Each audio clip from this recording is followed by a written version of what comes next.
Imagínese que un día llega alguien hasta donde usted se encuentre a preguntarle, ¿qué debo hacer para entrar al reino de Dios?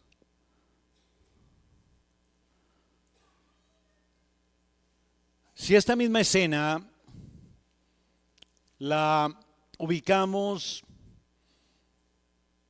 en un sector abierto de la Iglesia Universal, quizás encontraríamos varias respuestas de parte de aquel a quien se le consulta sobre este punto de cómo entrar al reino de Dios. Si es un hermano evangélico, creyente, carismático, le dirá, repita conmigo.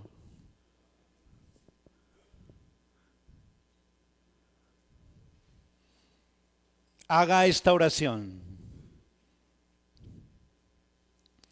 Pero de pronto es otro buen hermano adiestrado en la doctrina de la prosperidad. ¿Qué le contestará?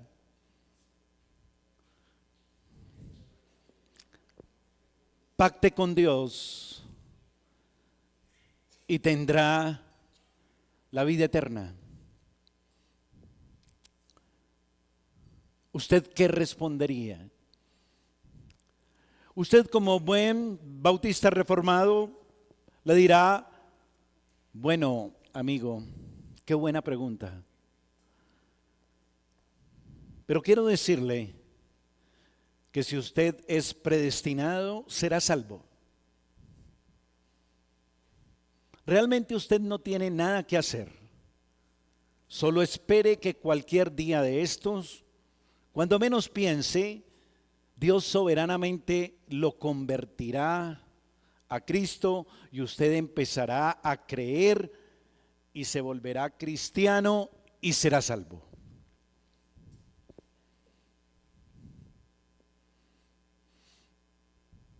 Esta es una triste caricatura la que acabo de compartir, que esperamos nunca ocurra en ningún sentido. Lo cierto es que sí puede acercarse a nosotros alguien como este joven rico a preguntarnos qué debo hacer para entrar en el reino de Dios. Porque este joven representa al hombre moderno, moral, exitoso, religioso, pero profundamente perdido.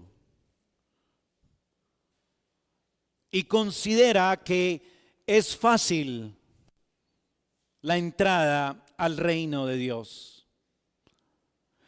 Y está buscando escuchar lo que él quiere oír. Es decir, que es una persona que está muy cerca de la entrada al reino de Dios. Que él puede entrar a su manera, con sus propios méritos, con su propia capacidad, abriendo su corazón a Dios, pero bajo sus propios términos. Pero esto no es lo que el Señor Jesús enseña en este pasaje del versículo 16 al 22, en el que vamos a meditar esta tarde. Jesús, con amor y autoridad, nos enseña en este texto un descubrimiento doloroso pero necesario. Una verdad que debe escuchar todo aquel que quiera entrar al reino de Dios, así se muestre muy dispuesto, así se muestre casi listo para dar el paso de fe y de arrepentimiento, debe oír algo doloroso, insisto, pero necesario, y es que la entrada al reino de Dios no depende de la capacidad humana, no depende de nuestros propios recursos, ni de lo que hagamos, sino de la gracia del gran Rey. Para entrar al reino solamente es posible por la gracia del Rey. He llamado nuestra meditación de esta tarde: nuestra entrada al reino depende de la gracia del Rey. Y vamos a tratar ese tema bajo 3 enunciados. En primer lugar, nuestra necesidad de entrar al reino. En tercer lugar, en segundo lugar, nuestra incapacidad para entrar al reino. Y en tercer lugar, nuestra renuncia para entrar al reino. Nuestra necesidad, nuestra incapacidad y nuestra renuncia para entrar al reino de Dios. Hablemos del primer aspecto, nuestra necesidad de entrar al reino de Dios. Uno de los pasajes, episodios más patéticos que encontramos registrado en el Nuevo Testamento y que se repite 3 veces en los evangelios acerca de la condición humana es este. El que nos habla de un hombre que afanosamente busca cómo ser salvo. Un hombre joven, rico, importante.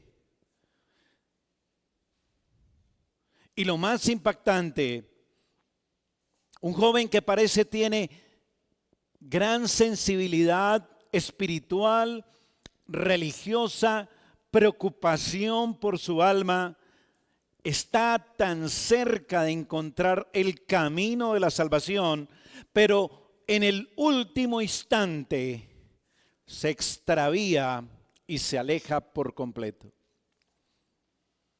Versículo 16.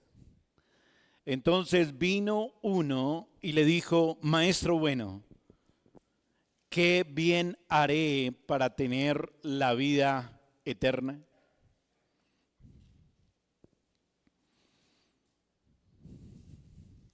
Tomando los 3 relatos de cada evangelio sobre este joven, podemos concluir que era un hombre, un joven religioso, un joven que conocía la ley, que había sido instruido en la ley de Dios desde pequeño, que seguramente tenía un lugar importante y destacado en la sinagoga, pero aún así muestra una gran necesidad y muestra un gran vacío en su corazón. Esto nos permite concluir que todo ser humano tiene un vacío espiritual que no sabe cómo llenar. ¿Y cuál es la razón de eso? Bueno, porque el ser humano ha sido creado a imagen y semejanza de Dios y en consecuencia en su alma experimenta una necesidad innata de trascender en la eternidad y no sabe cómo hacerlo. Todo ser humano sabe que un día se enfrentará a la muerte y no tiene en sí mismo ninguna seguridad ni ninguna indicación, nada en sí mismo que le diga qué va a pasar después que atraviese el umbral de la muerte. Y este joven es un claro ejemplo de ello. Es un mendigo buscando saciar el hambre y la sed de su alma. Maestro bueno, ¿qué bien haré para tener la vida eterna?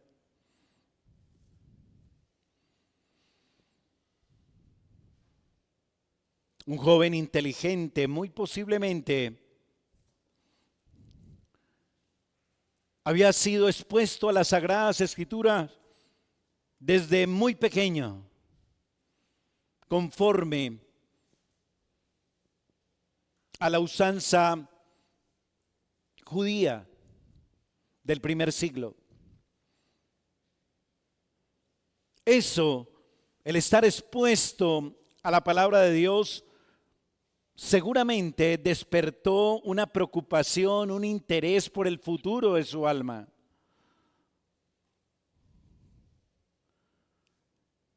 Podemos decir,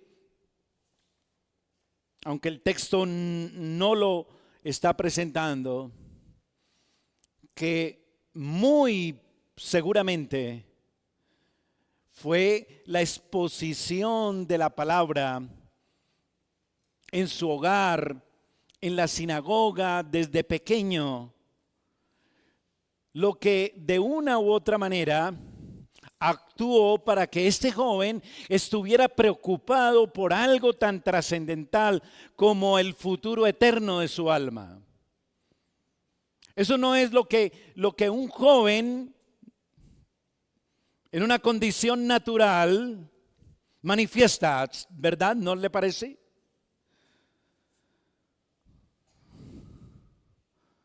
A diferencia de otros jóvenes como los de hoy, que están preocupados por cuál es el último modelo de celular o cuál es la final del fútbol europeo. Este joven se preocupaba por algo importante, más importante que la mejor tecnología de juegos en un entorno digital interactivo como el metaverso. Esa no era su preocupación. El futuro de su alma agotaba su mayor interés y prioridad para este joven corazón.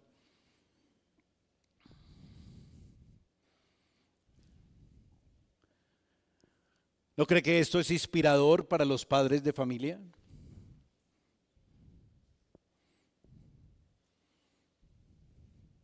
Porque solo la palabra de Dios pudo despertar esa inquietud en este hombre, en este joven. Y era una inquietud auténtica. Leyendo los evangelios dice que el joven corre cuando ve a Cristo, se postra, cae de rodillas, mira a los ojos al Señor Jesús y le dice: Maestro bueno, ¿qué haré para ser salvo? ¿Se imagina ese cuadro?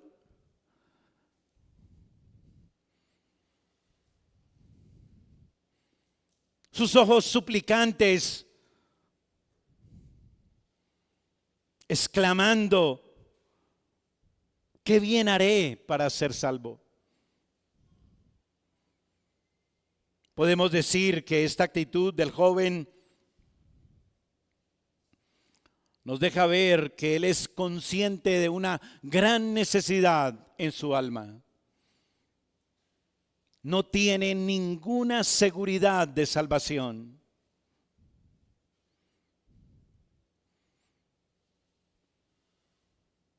Es una condición clara en el corazón de este joven.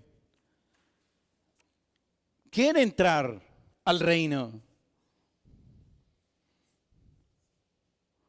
Pero el problema, hermano y amigo, es que esa necesidad, ese clamor, está también acompañado de algo en su corazón, y es que él se siente capaz de poder hacer lo que el Señor Jesús le diga que haga para en su propia fuerza entrar en el reino de Dios. Él se siente apto para ser digno.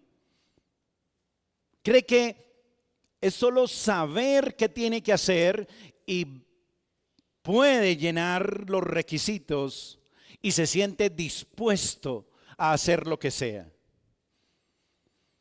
Pero en verdad no sabe que él no tiene nada que aportar, no tiene nada que hacer realmente de sí mismo para entrar en la vida eterna.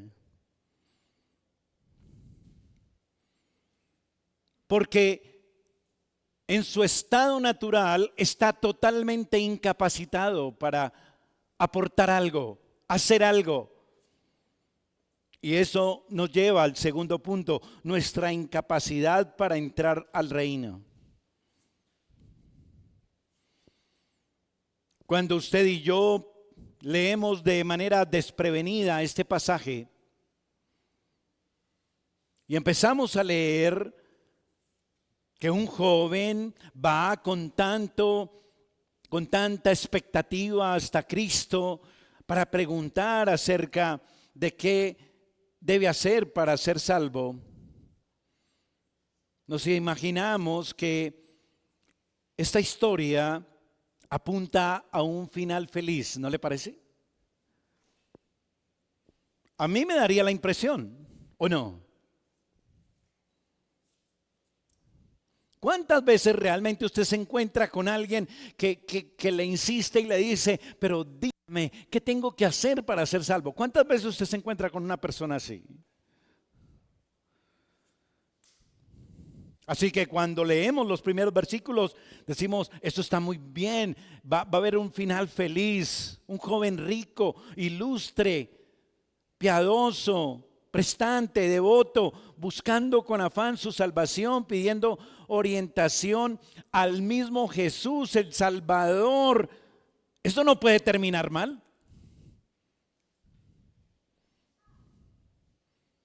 Vamos a ver otra alma ganada para el cielo, para el reino. Pero eso es lo que ocurre realmente en el pasaje. No, lo que ocurre es algo distinto. Porque en apariencia parece que el joven está muy cerca de la entrada y de la puerta al reino. Pero es una falsa evidencia la de este joven. Así que en primer lugar, meditemos en las falsas señales de vida espiritual de este joven.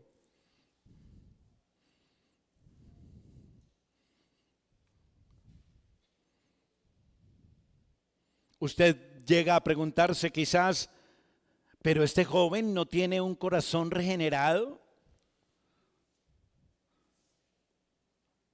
¿No es un corazón regenerado el que se inclina por buscar a Cristo y saber cómo ser salvo? ¿No está evidenciando ese corazón joven que ha pasado de muerte a vida haciendo lo que hizo? Y esto nos deja, hermanos, una enseñanza también dolorosa. Y es que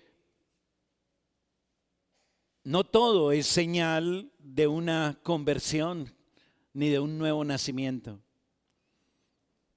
Grandes multitudes de personas religiosas andan en el mundo diciendo que anhelan la salvación de su alma y quieren entrar y participar del reino de Dios, y afirman también que tienen toda disposición para a hacer y escuchar lo que Dios tenga que decirles para ser salvos.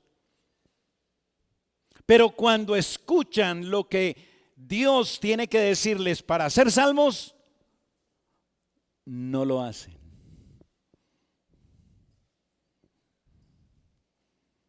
No lo hacen. Porque finalmente quieren ser salvos a su modo, en sus propios términos, en su propia capacidad y no en la capacidad espiritual y en los términos que Dios ha establecido. Y eso solamente viene de Dios. Por eso también podemos aquí meditar en las verdaderas señales de la capacidad humana.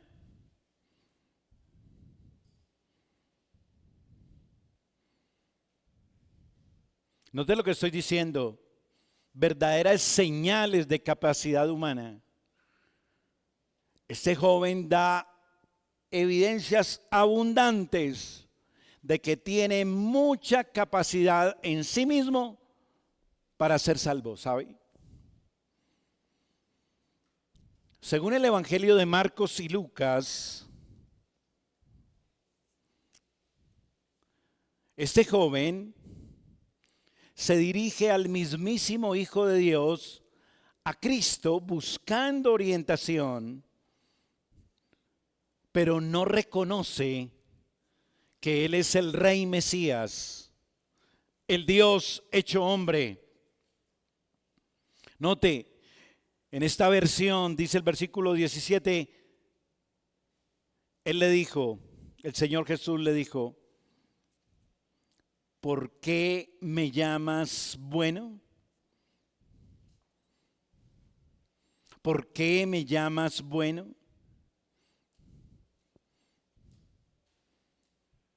Ninguno, dice el texto, hay bueno, sino ¿quién?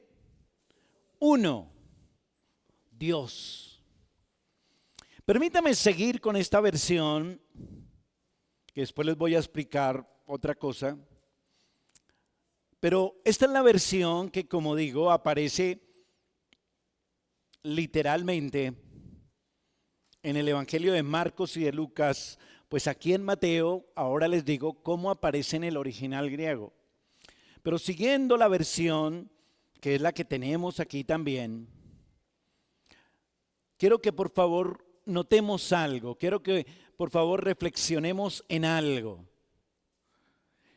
El joven se acerca a Jesús de Nazaret y le dice, maestro bueno. El joven está reconociendo que Jesús es ¿qué? Es bueno, es un maestro bueno. Y el Señor Jesús le dice, ¿por qué me llamas bueno? Solo hay uno bueno, Dios. En otras palabras, lo que el Señor Jesús le está diciendo a este joven, si usted me dice bueno, es porque reconoce que yo soy ¿quién?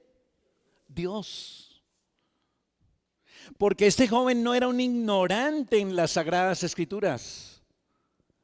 Este joven había sido criado en las Sagradas Escrituras y sabía que a nadie se le podía llamar bueno sino a Dios. Así que él está realmente frente a Dios, pero no reconoce que está hablando con el Rey del reino, con Dios mismo, a pesar de que el Señor se lo está dando a entender. Pero el joven demuestra estar totalmente ciego porque está muerto espiritualmente. Y cuando Dios encarnado en Cristo le dice, vende todo lo que tienes y sígueme, el joven se olvida de que está hablando con Dios. ¿Nota el punto? Y se va triste. Permítame ahora sí decirle un detalle sobre el texto de Mateo. El original de Mateo es un poco distinto, es un poco diferente. En el original griego, donde dice, ¿por qué me llamas bueno? El original griego dice, ¿por qué me hablas de cosas buenas? Eso cambia el sentido totalmente. ¿Por qué me preguntas acerca de lo bueno? Dice el Señor. Así que también aquí está enfatizando que el joven no tiene un verdadero conocimiento de lo que significa bondad. Que ser bueno en la práctica significa tener el carácter justo de Dios. Y tener el carácter justo de Dios significa que nos ajustamos perfectamente a la ley moral de los 10 mandamientos. Y por eso entonces, mire cómo este diálogo continúa. Al final del verso 17 dice, mas si quieres entrar en la vida, guarda los mandamientos. Le dijo, ¿cuáles? Y Jesús dijo, no matarás, no adulterarás, no hurtarás, no dirás falso testimonio, honra a tu padre y a tu madre y amarás a tu prójimo como a ti mismo. Y el joven le dice, todo esto he guardado desde mi juventud, ¿qué más me falta?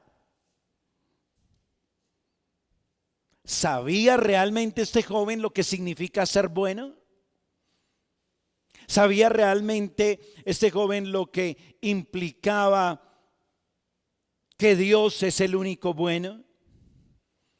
¿Sabía este joven que para entrar al reino de Dios hay que estar en el grado de bondad del mismo ser de Dios?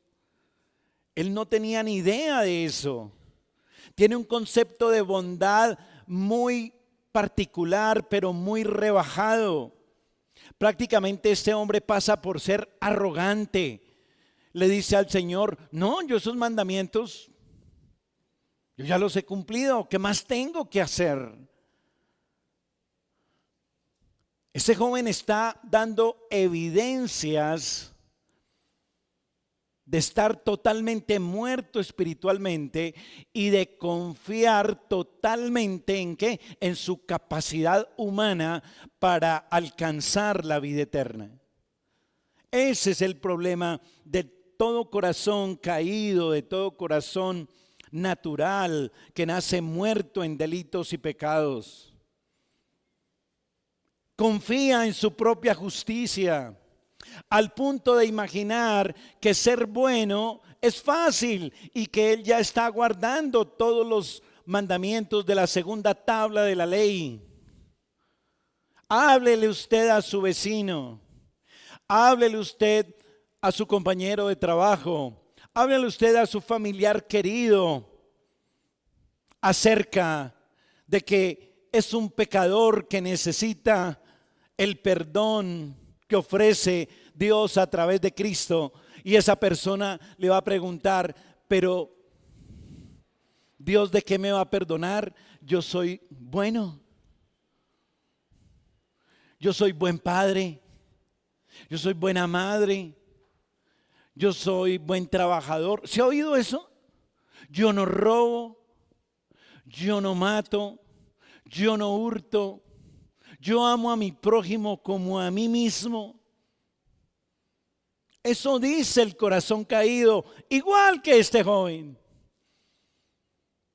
Tienen una idea de la bondad tan rebajada que se sienten buenos, como Dios. ¿Cómo se nota la muerte espiritual de este joven? ¿Cómo se nota la muerte espiritual en el corazón del hombre caído. ¿Cómo se nota que este joven, a pesar de haber sido criado en la sinagoga, no sabe lo que es guardar los mandamientos para realmente considerarse bueno?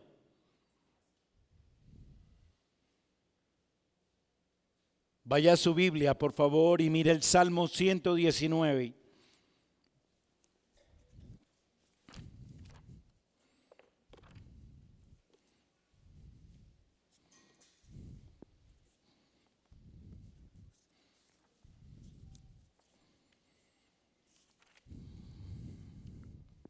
¿Lo tiene?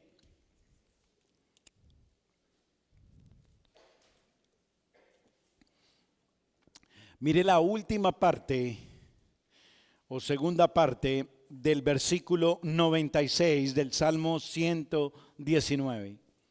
Salmo 119, última parte del verso 96. Dice, amplio sobremanera es que tu mandamiento. Amplio sobremanera es tu mandamiento. Al joven se le había olvidado quizás este salmo. Él pensaba que cuando el Señor Jesús le dijo en el verso 18, no matarás, no adulterarás, consistía simplemente en que él no había asesinado a nadie físicamente, que él no había cometido adulterio físicamente con ninguna mujer y que ya había cumplido perfectamente el mandamiento, pero se olvidaba de cuán amplio es el espíritu de los mandamientos de Dios, como dice el Salmo 119. Como enseñó el Señor Jesús, que dijo, has oído que la ley dice, no matarás, pero yo os digo que si alguno llama necio a su hermano, ya cometió asesinato. Habéis oído que dice, no adulterarás, pero yo os digo, cualquiera que mire a una mujer para codiciarla, ya adulteró con ella. Cuán amplios son los mandamientos del Señor. Y ese joven había pasado por alto el significado más amplio y profundo del espíritu de la ley moral.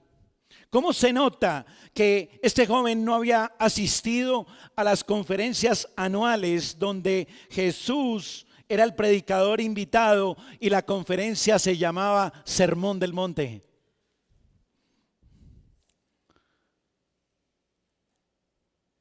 Jesús quería que este joven reconociera que desde el momento en que abrió sus ojos ese día en la mañana y se levantó, no había guardado ni un solo mandamiento de la segunda tabla de la ley moral de Dios, y que mucho menos guardaría o había guardado los 4 mandamientos de la primera tabla de la ley de Dios.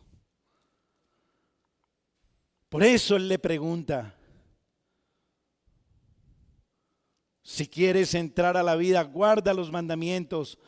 Y el joven pregunta, ¿cuáles? Y Jesús entonces le dice, no matarás, no adulterarás, no hurtarás, no dirás falso testimonio, honra a tu padre y a tu madre y amarás a tu prójimo como a ti mismo.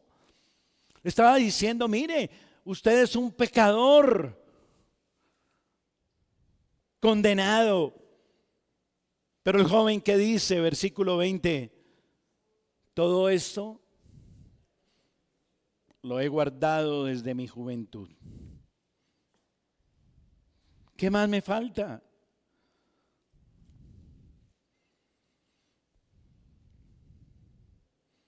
Y el Señor le hace ver lo que le hace falta. Y eso nos lleva al tercer y último punto nuestra renuncia para entrar al reino. Hemos visto nuestra necesidad para entrar al reino, nuestra incapacidad porque estamos muertos en delitos y pecados. Hemos cometido todas las infracciones contra la ley moral de Dios. Estamos totalmente incapacitados.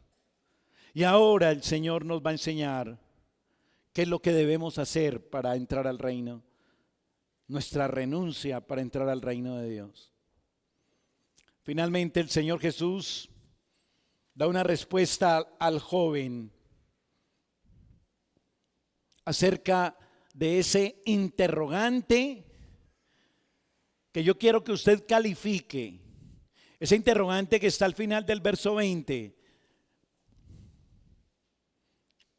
Quiero que usted califique ese interrogante que dirige el joven hacia Cristo, el Hijo de Dios.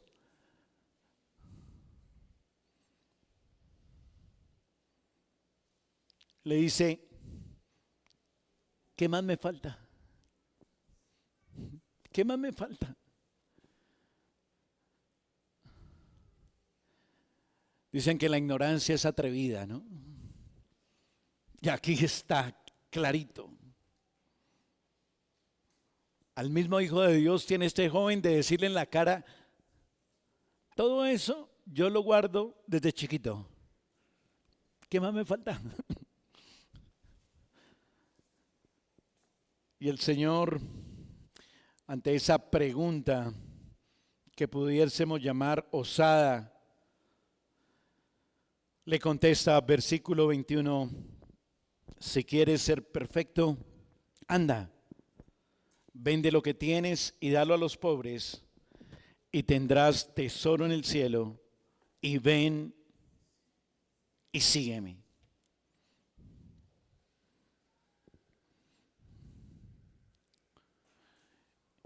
¿Y qué hace el joven? Oyendo el joven esta palabra, dio media vuelta, se fue triste porque tenía muchas posesiones. Este joven no había entendido nada acerca de la condición caída de su corazón, a su estado caído y totalmente condenado, inhabilitado, esa condición de incapacidad total para guardar la ley. Este joven no la había entendido. La depravación total y moral de su corazón tampoco la había entendido. Y el Señor saca a la luz estas cosas en el alma del joven, y su corazón engañoso queda en evidencia cuando el joven reacciona dando media vuelta y alejándose. Ahí en ese momento queda expuesto el pecado de este joven, la condición caída, muerta de este joven. Un corazón que no ha nacido de nuevo. Ese joven que corrió, que se tiró, que se arrodilló, que miró con ojos suplicantes a Cristo diciéndole, ¿qué debo hacer para ser salvo? Ese joven tenía un corazón totalmente muerto, apegado a sus tesoros terrenales, que no son otra cosa que ídolos a los que no estaba dispuesto a renunciar. El Señor le hace ver esa cruel realidad. ¿Realmente ese joven quería ser salvo? Respondamos ahora. Él llegó allá diciendo, ¿qué debo hacer para ser salvo? Y el Señor le respondió qué debía hacer, pero él dio media vuelta y se fue triste. Vuelvo a preguntarles, hermanos, ¿ese joven realmente quería ser salvo? No cuando oyó lo que quería, lo que debía hacer para ser salvo, ya no le interesó. El Señor le hace ver que en verdad su corazón desprecia la salvación, que prefiere aferrarse a sus tesoros terrenales que librarse del castigo del infierno. El Señor le deja ver que el reino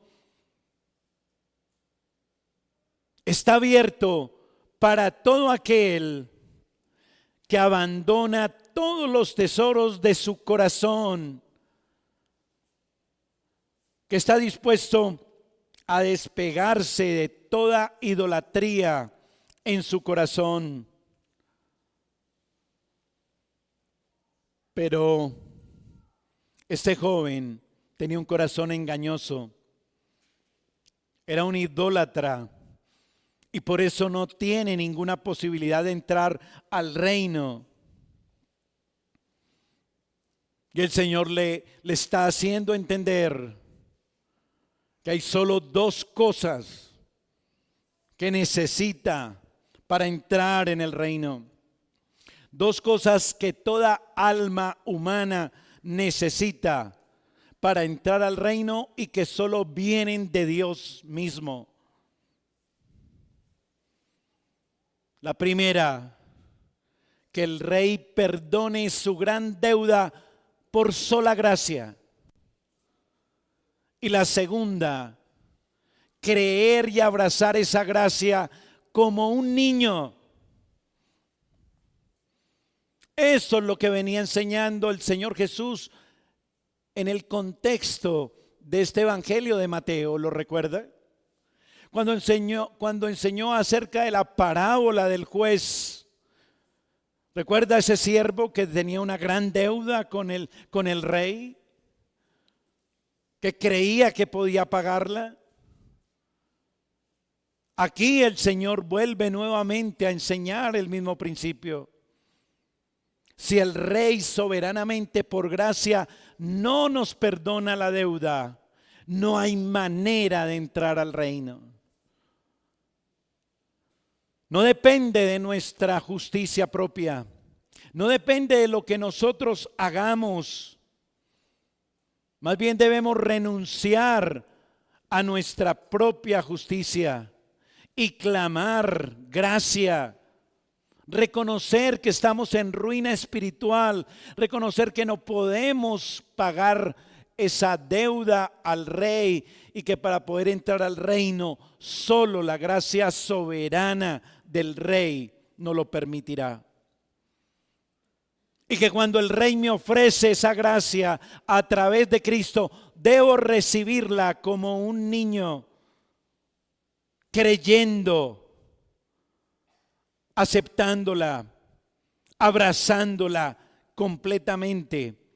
De esa manera puedo entrar al reino de Dios.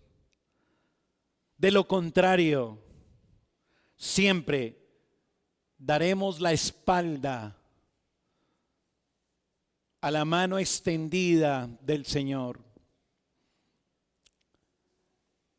Nuevamente le digo a usted, querido amigo, joven, que aún no es creyente.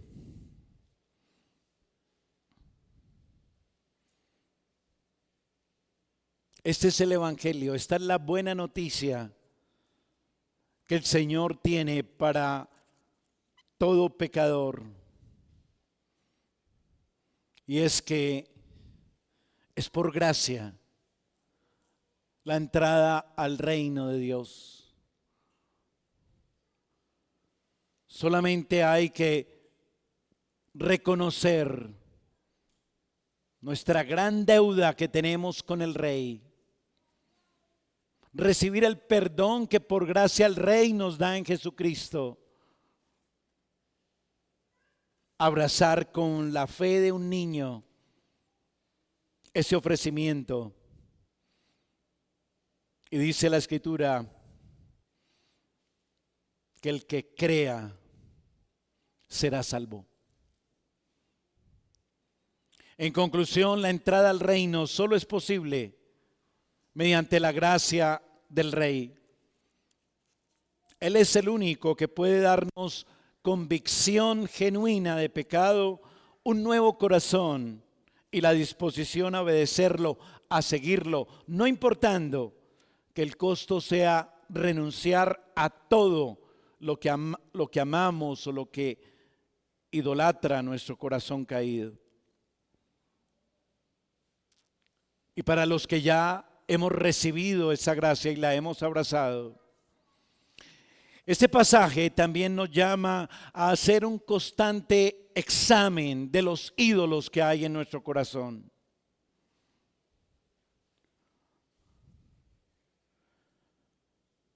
¿A cuántos ídolos todavía no renuncia nuestro corazón?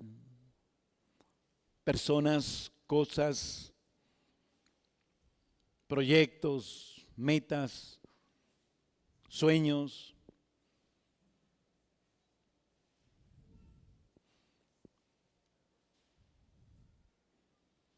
Debemos examinar nuestro corazón continuamente e ir nuevamente a Cristo y suplicar gracia. Gracia sobre gracia para que nos perdone por un corazón engañoso y nos ayude a renunciar, a negarnos a todo esto para tener solamente a Dios como nuestro mayor tesoro en el corazón. Debemos tener un compromiso de rendición total al Señor siempre. Y solamente dependiendo de Él podremos nosotros esperar el perdón y la gracia que nos ayude a luchar para mortificar los ídolos de nuestro corazón caído. Hermanos, aún nos queda mucho por ver, pues si el hombre necesita entrar en el reino de Dios, pero está incapacitado por sí mismo para entrar en el reino de Dios, ¿cómo es posible que alguien sea salvo? Esa es la respuesta que el Señor da a sus discípulos del versículo 23 en adelante, que se verá en una próxima oportunidad. Oremos. Padre bueno, queremos darte gracias por este tiempo y por tu palabra nuevamente. Queremos agradecerte, Señor, porque hoy nuevamente el Evangelio refresca nuestra alma. Y rogamos también, Padre, que el Evangelio haya sido aplicado por tu Espíritu a los que aún confían en su propia justicia, en su propia bondad. Y te ruego, Señor, glorifícate, convierte los corazones duros y serán convertidos. Te rogamos, Señor, danos más de tu gracia, danos más de tu Espíritu. Te suplicamos ayuda, Señor. Gracias porque un día no nos dejaste como este joven. Padre, gracias porque un día no nos dejaste dar media vuelta y alejarnos tristemente y aferrados a nuestros ídolos. Gracias porque un día operaste para que renunciáramos a la idolatría y te abrazáramos como el único Dios y Señor de nuestra alma. Te rogamos, Padre, ahora llévanos con bien de regreso a casa. Permítenos un buen descanso esta noche y que esta semana tu palabra la que hoy nos has provisto, nos sostenga en el peregrinar por el desierto, en una nueva jornada durante esta semana. Te lo pedimos, Padre, con acciones de gracias en los méritos de Cristo. Amén y amén.